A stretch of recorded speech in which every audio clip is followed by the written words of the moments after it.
There are three stages for service consumption.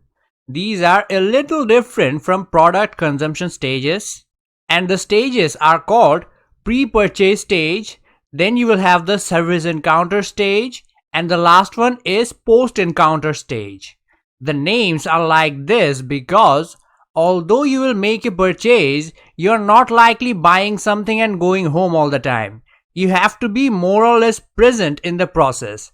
And the person receiving the service is also going to be a vital part of the service process. Now, before moving on, a reminder to subscribe. If you find this video helpful, you can subscribe, and the people that have already subscribed, thank you for doing so. Now, let's move on to the different stages.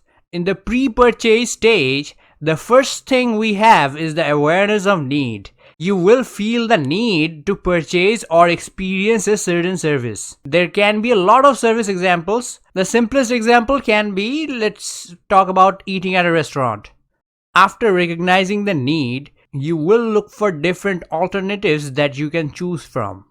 And the alternatives will also depend on the specific needs. Do you want to go out to a restaurant with your friends? Or is it your 10th anniversary with your partner and you want to celebrate with them? Or do you want to just order takeout from a restaurant? Your choice of restaurant will be different for these different options. Now, there are some options that will come into mind as soon as you think about that specific service.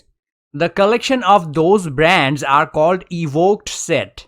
These are the brands that come into mind as soon as you think about a product or service.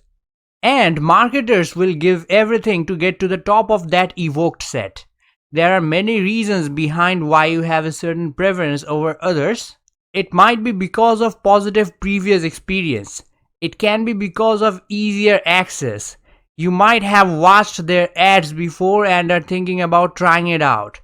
It can be positive word of mouth from your friends, or it can also be some credentials they show that might set them aside from the competition. Anything. Then you are going to make a choice. You will pick one out of your evoked set. You are likely to evaluate the benefits and the risks you will have from all these options. I have a separate video on what type of risks that the customers think about before buying something. You can check that out if you want to. There are a lot of ways you can evaluate different services. Checking the reviews from other people is a great way to do that. You will see what the services are good at and what they are not good at. After your evaluation, you will set up an expected service delivery. What you are expecting from that specific service. Then you will make the decision to either go there or order from there. We all have our own expectations before buying anything, not even service, products as well. There is a desired level of service, then there is an adequate level of service. The desired level will be what you want, what will be the best one. Maybe let's say after ordering something, you will only need to wait for 10 or 15 minutes. Then you have the adequate level of service. That will be, let's say, 50 to 1 hour wait after ordering something. And if it is any later than that, you are getting information on why it is getting late and how much longer it will take. And the section between that desired and adequate level of service is called the zone of tolerance. Your set expectation is none of these two. That is called predicted service, what you expect from the service you are purchasing from. Alright. At the end of the pre-purchase stage, you are going to make the purchase decision. You have decided where you are going to go. And after you have made the decision, the service encounter can be right after that, or there can be a long wait while you have to make a reservation and wait for your time to come. Then you have the service encounter stage. The moment of truth. The service encounter starts as soon as you enter an establishment or talk to a representative of the service provider. That is because sometimes you don't even have to go anywhere to get a service. There are high contact services and there are low contact services. High contact service is your hairstylist. And restaurants are also high contact services. Whereas fast food places are still pretty high contact but not as high contact as a high-end restaurant. Then there are your internet service providers. They are providing the service, that is the internet, but it is low contact. At least a good ISP will be really low contact. And while in the service encounter stage, the core service and the supplementary services are all important to create a positive and memorable experience for the consumers. I have already said that the person experiencing the service is a vital part of the service encounter. So, the service design can often create an impression of the consumer being the one in control of everything.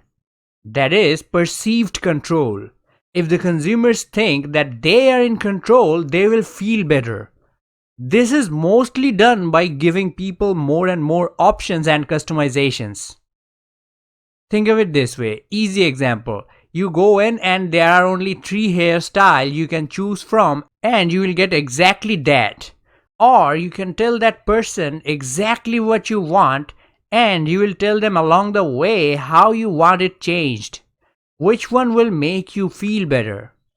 Yes, the one where you feel more in control. Then you have the post-encounter stage. What will happen after you have experienced whatever service it was?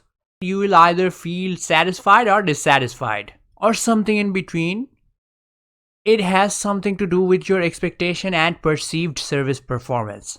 If the performance somewhat matches the expectation, the customer is likely to be satisfied. Why I am talking about perceived all the time? Well, sometimes your experience can be enhanced by complementary services and the attitude of the service providers so much that you will not even realize that the core service was not really that good. That is why the word perceived is added in front of service performance.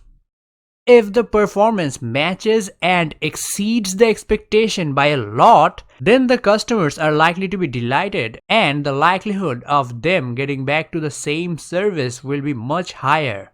Exceeding expectations is not the only thing when it comes to customer delight. Invoking positive emotions in the customer's mind is also a good way. The last thing is the service provider needs to be consistent with the service experience if they want loyal customers. A positive experience once and a so-so experience a second time is likely to make the customers go look out for another option from their evoked set. The overall quality of the service is judged by the consumers based on a lot of different factors. But that is for another video. For now, if you have any questions on the service consumption stages, you can definitely comment below.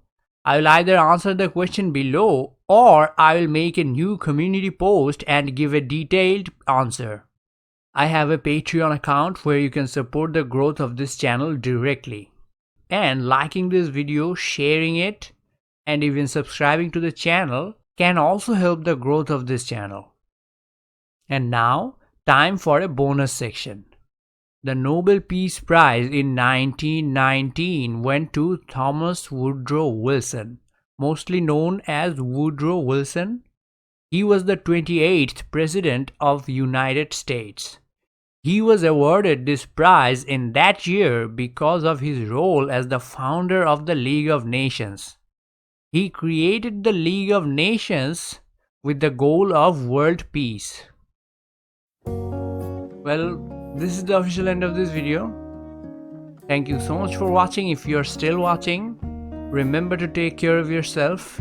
You are the best person that can take care of yourself because nobody knows you better.